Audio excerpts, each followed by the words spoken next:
Hello my YouTube family welcome करुच्ची आज आउ गोटे एपिसोड को। तो काली मु पखाड़ खाई मन शांति ही नथिला, तो भाविली आज आउ थे पखाड़ खाइबी।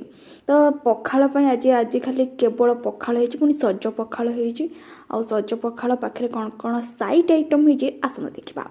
पाखरे अच्छी काकुड़ी कषी काकुड़ी ता सहित आज हो भेंडी आलू तरकारी देखुं ना केते लाल पूरा हो पूरा आलू सह पकाई कराई पूरा रेड टाइप तापर ओ खटा गुड़ ओ खटा तैयारी खटाटा जमी जहाँ दरकार ना, तो से खटाटा ओ खटा ता पाखरे रही आमर कौन ना कलरा भजा।